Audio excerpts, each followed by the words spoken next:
Well, the reality is you're probably putting tons and tons of work into top of funnel activities like email outbound, SEO, ads, conferences, and much, much more. You are right now kind of dying to figure out, hey, how do I get more people to hear about us? How do I get more people to come to our website? But there's a huge gap in which what happens once you finally get someone to know about you and they visit your website. Go to your website right now, and what I would guess is probably on your website is static text and images. And your website probably looks like the 90 other competitors in your space. Well, that's exactly what I'm here for. And my goal is to help you stand out from the rest of the market. And especially in competitive buying cycles, this can be the difference between you actually converting a website visitor versus not. Step one is optimizing the first impression. In my opinion, and I've done this over the last few months, I have overthought how my landing page should look. And I've overthought to such an extent that now I think I'm actually thinking regularly. So I overthought overthinking, and now we've gotten back to the baseline. And the reality is, I think landing page clarity is the number one first step you should do to help conversions on your landing page. I've thought of creative ways. Should I say AI? Should I do this?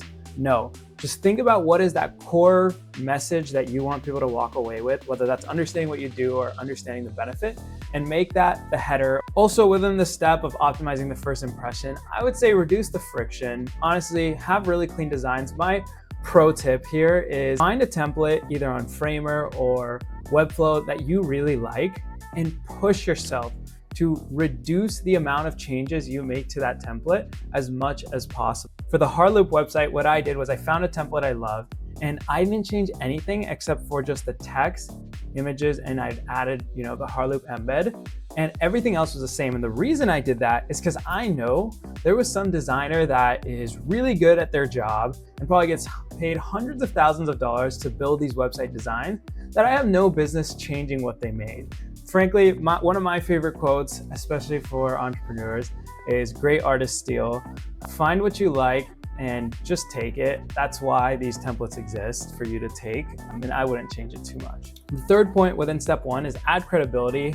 Personally, I think logos and testimonials will take you the farthest. I've seen really crappy websites with great logos that have done really well, and I've seen really great websites with no logos that people just don't trust. So if you can, get your logos, get the testimonials, even if it's for free, I personally think it's worth doing. So step two is engage visitors with interactive content. Frankly, for the last 20 years, websites have just been static text and images. People are so used to expecting every single website to just be text and images that they're able to skim these websites in seconds, and it comes at the cost of them fully understanding what it is that you do. So break that regularity by putting interactive content, and I recommend doing that through Harloop.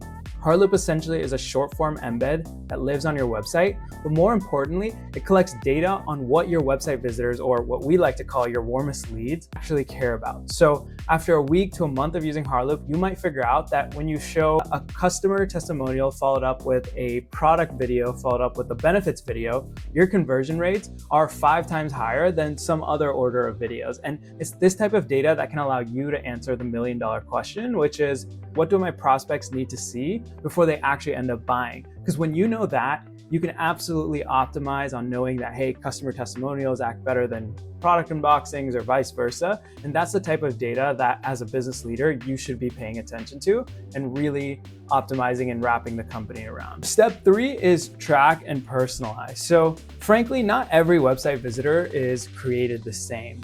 Based on what your business is, if they're located in different areas, if they're a specific title, age, gender, whatever it is, as a salesperson, you're probably saying different things to them. And there's no reason why your website should be static if what you would say in person is different.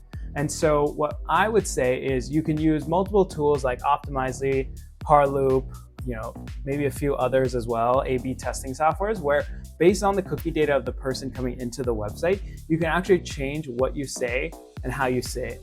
So a great example of this is a divorce lawyer that Harloop works with. So based on the gender of the person coming to the website, you actually do want to be saying and showing different things as the law firm that's trying to win business of that specific individual.